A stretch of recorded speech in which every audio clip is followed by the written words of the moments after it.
Hey, I thought I'd do a quick overview and mini review for Marvel Ultimate Alliance 3. I just finished the game.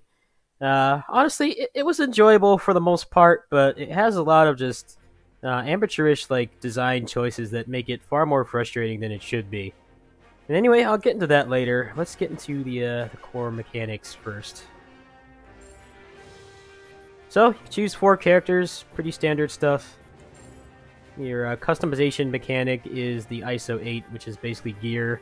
The rainbow ones are the best ones, and the other ones kind of specialize in certain stats. And you won't get these until the end of the game, however, some of the trials actually do give you some for free if you're able to clear them. Now, your moves or your abilities, these actually level up if you use the currencies, but the problem is that a lot of them aren't very interesting. Like, you see this one here, the damage is D, and the stagger is D, and I can increase it up to rank 4, and it increases it slightly, but it's not enough to really make a difference. Like, this one here is actually worth putting points into because it does increase the damage. But other than that, a lot of these feel very generic. They don't really feel especially tuned towards the specific character or the move. It would be a little bit more interesting if they actually had like unique affixes to them. So you get your ability points by leveling up, and then you get the ability orbs just by playing through the game and finding them in chests and whatnot. But I definitely recommend, if you do play this, to actually look at what it is leveling up, because some of them are pretty useless and you don't want to waste resources. However, they keep giving you ability points, and I'm already close to having everything maxed out with my current team. So you definitely have to keep that in mind as well. Like, I have these 2 maxed out because they actually do good damage or stagger or both respectively, but these do pretty crap damage, so I didn't really see a point in investing too many resources in them. So you also have Alliance Enhancement, which is basically like a character or roster-wide skill tree, and you can use these to make it a little less annoying to level up characters. You will need enhancement points to use these nodes or activate these nodes, and the way that those are unlocked is by just leveling up your character. There are also some trials that give them as well.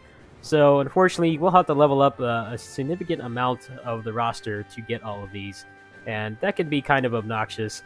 I am trying to find a good Infinity trial to farm them.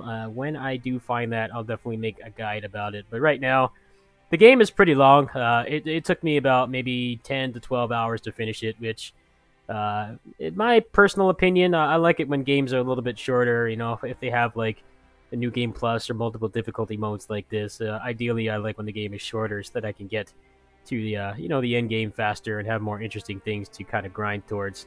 The gear is not terribly interesting so far. The only thing that's really interesting is the rainbow ones, and those don't drop until the end of the game. So for the most part, for most of the game, they're kind of going to be drip feeding you gear, and a lot of it is not terribly interesting. I hope that I did buy the DLC expansion pass. I hope that maybe they'll add some more gear or something like that. I have heard that there are supposed to be like specific gear for certain characters that enhances them or something, but I haven't been able to find any proof of that. I actually just finished the game. I did a little bit of the superior difficulty. I wasn't able to find any proof of that in the trials either.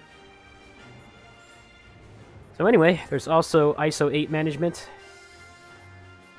Now you can upgrade certain ones and get like certain bonuses. You can also level them up to the next tier as well. I don't know exactly how far it goes. It takes a pretty hefty amount of materials. So let's try to go ahead and upgrade something now.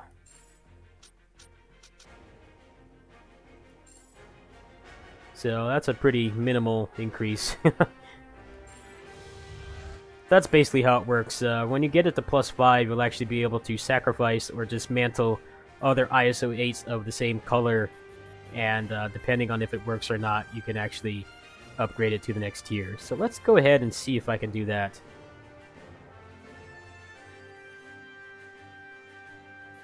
See if I can find something here that would be good to show it off with.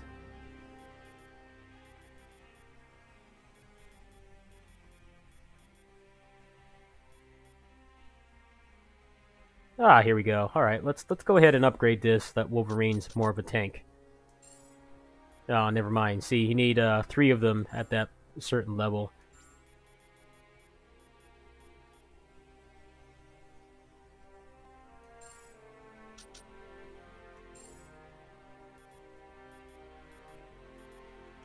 Can be pretty annoying sometimes, and it tells you that you have 3, and then you can't actually dismantle that one.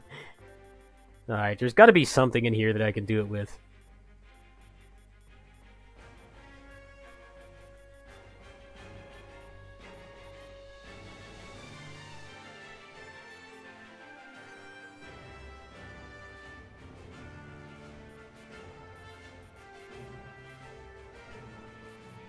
See, you don't want to waste resources because you get a lot of them. You don't get that many of them without the grinding or dismantling.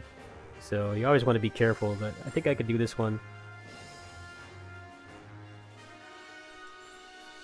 A lot of this stuff is like really specific, so it's not entirely worth upgrading. Alright, here's one I can do.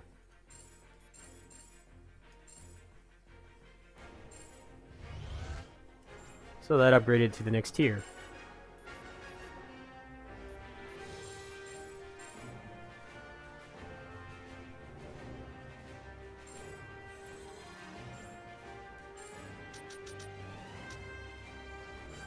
Alright, so that's how that works. Let's get into the actual game now.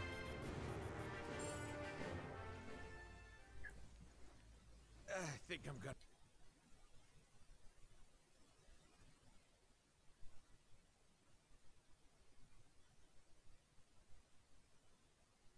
Normally, I kind of ignore reviews for beat 'em up type games like this because it's normally done by people who aren't passionate about the genre, or they don't know much about them, or they don't really like them enough to really get to the nuances of the mechanics and things. But I think a lot of the things people are complaining about this game are very warranted.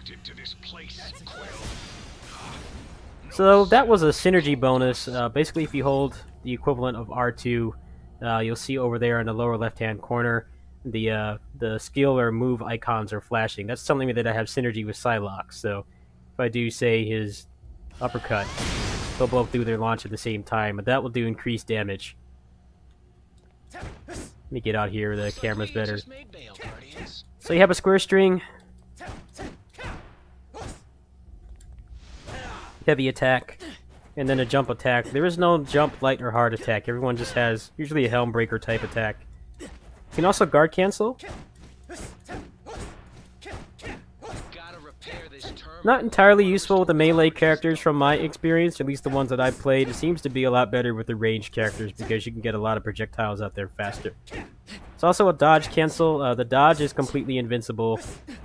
You also have a block, and unlike a lot of games like this, the block actually doesn't like get guard crashed very often. So you actually will want to block and dodge attacks in this game. Unlike a lot of other action RPGs or games in this similar genre, you can't face tank anything in this game. You actually have to dodge and avoid the attacks, which is good on paper. However, the AI will basically just run head first into things repeatedly. So you'll spend a lot of time babysitting them. One thing I could definitely implore you to do is to not pick up all the health orbs with one specific character, because right now, I think one of the biggest flaws, one of the things that makes this game far more frustrating than intended, is that the health orbs do not heal everybody at a certain percentage, like a lot of other games with party-based systems. Basically, the health only goes towards the respective character that you pick it up with. So say the game is nice enough to drop like 4 or 5 health orbs in the corner. If I pick that up with like Iron Fist and he was at like 70 or 80% HP, he would get healed up to full and the others would be effectively wasted. So what a lot of what you have to do right now that makes playing with the AI very inconvenient is that, say, Psylocke was low on health. I would have to switch to her and then try to make a mad dash, dodge over there with iframes, and try to get the health before they die. The AI does take reduced damage when you're not controlling them, but it's clearly not enough. A lot of the frustrations that I had from playing this game on the first playthrough is that I played pretty much the whole thing solo, and a lot of times the AI would die while I was not controlling them. The only suggestion I have to fix that would be for them to take less damage, and like I said, make it so that the health orbs actually heal everybody. So your meter resource in this game is energy, and the energy is basically what determines whether you can use your moves or not. Now, the moves take varying levels of energy, so it actually is nice to invest into the alliance tree and actually give yourself more energy, because a lot of times most of the damage you're going to be doing on bosses is going to be coming from when you stun them and spamming synergy attacks, and synergy attacks also give you a significant amount of extreme meter as well, so you definitely want to have energy or meter available when you stun them. So leveling up your energy is actually pretty important in this game. So that's basically the gist of it. Let's go ahead and get to a fight here.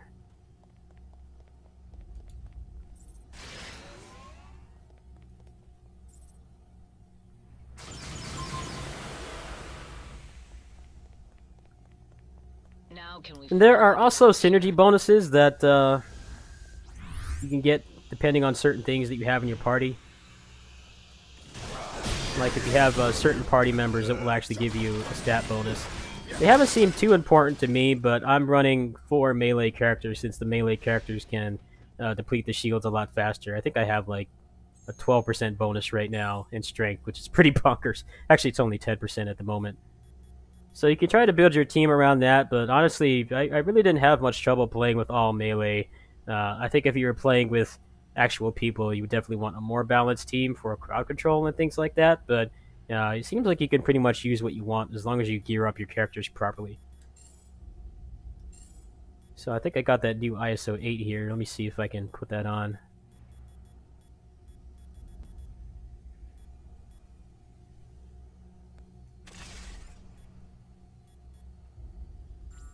Alright, should be some prisoners up ahead to show the combat mechanics on.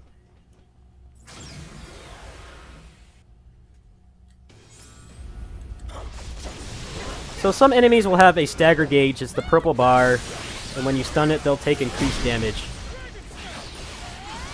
One thing that's really important to have is a lot of, at least one character that can do significant stagger damage.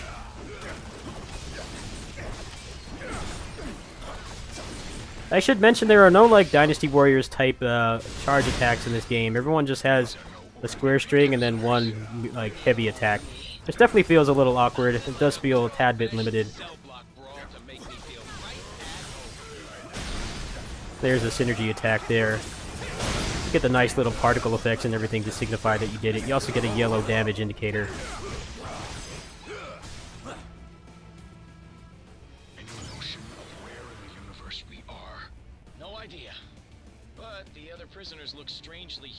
In certain parts of the game, you'll find rifts. Those are basically challenges.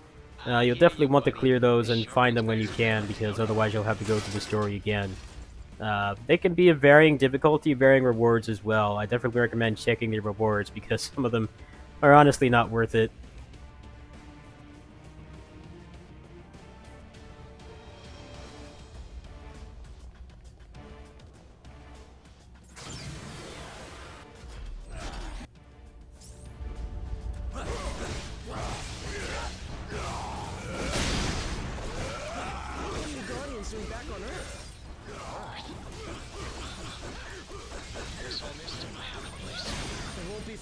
Okay, it's going to take me a while to get to a boss, so I'll go ahead and I'll show the trials really quick.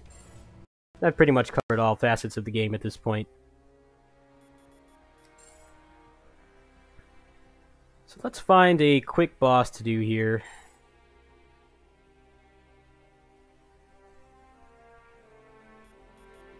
So the trials will always have set rewards, but they also have ones that you can get as repeatable.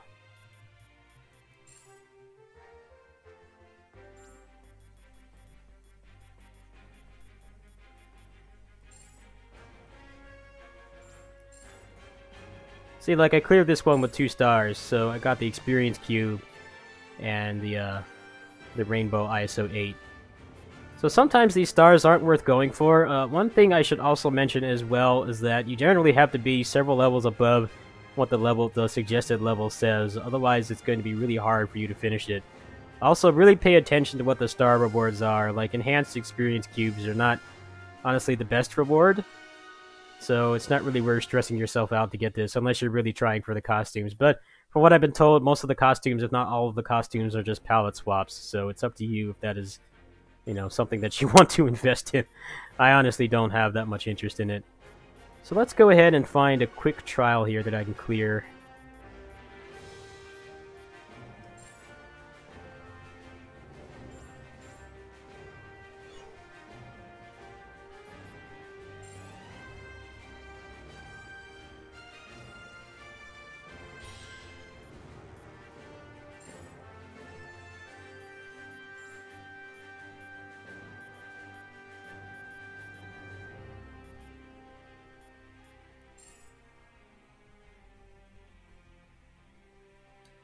Okay, so these rewards are not terribly great. None of these are really that worth it, but it's still a good time to check it out. Hopefully I'll be able to find some people to do the harder difficulty with. I really don't want to subject myself to fighting with the AI any more than I already have.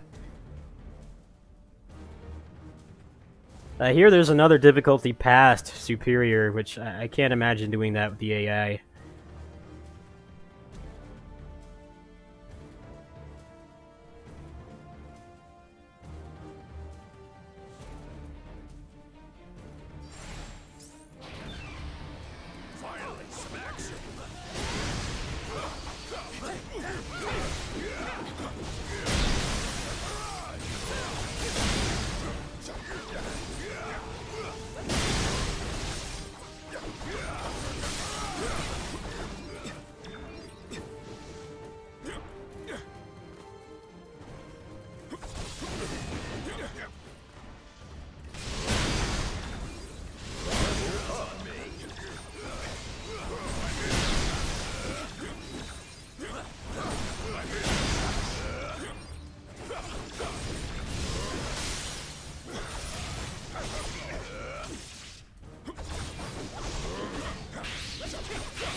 Wakanda will not suffer fools such as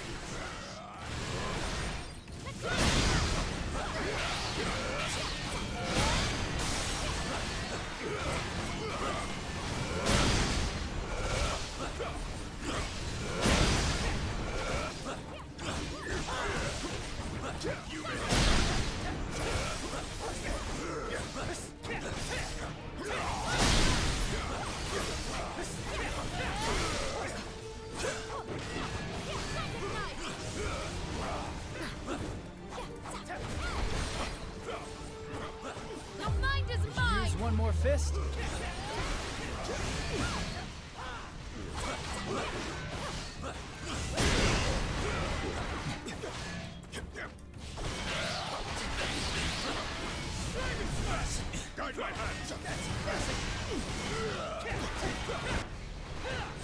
In terms of the frame rate, it tries to keep 30 FPS, but it often drops very significantly, especially in portable mode. It's much worse in portable mode, but it definitely does happen in dock mode too. It definitely could use a performance patch, but who knows if that's in the works or not.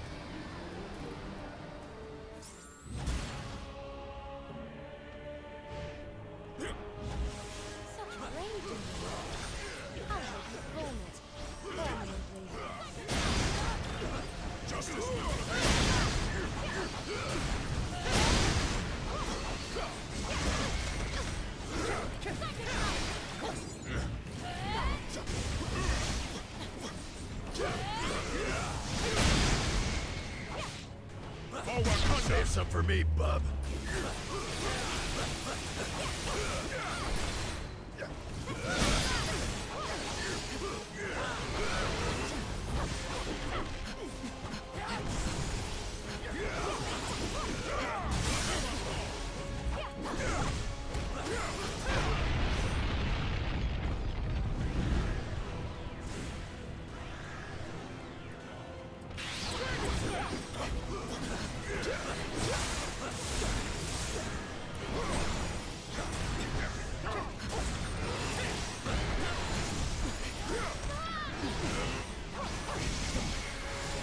Here's a good example here. I have to scramble to heal everybody because the game doesn't really give me a good resource to do it otherwise.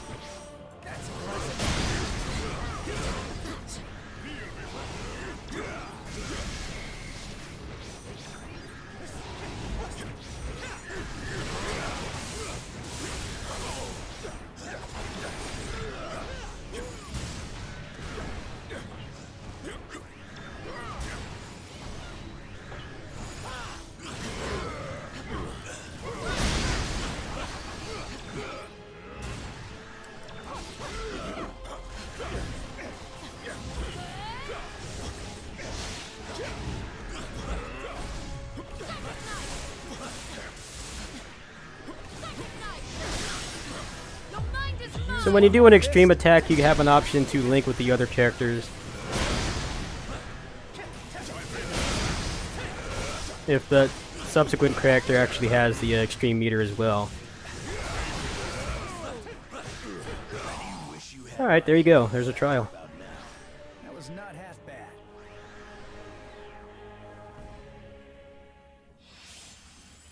So that's 3 stars, so I got everything, and then I got the both the repeatable and the one-time reward. So, if you have trouble clearing anything in the game, I definitely recommend doing some trials. If you can find one that you can clear semi-consistently, you can definitely get a lot of experience from it for your current team. Then you can also get some cubes to level up some of your other characters as well. Anyway, that's basically the gist of the game. Overall, I did enjoy my experience, but it definitely felt dampened a lot by a lot of the amateur mistakes that I mentioned earlier.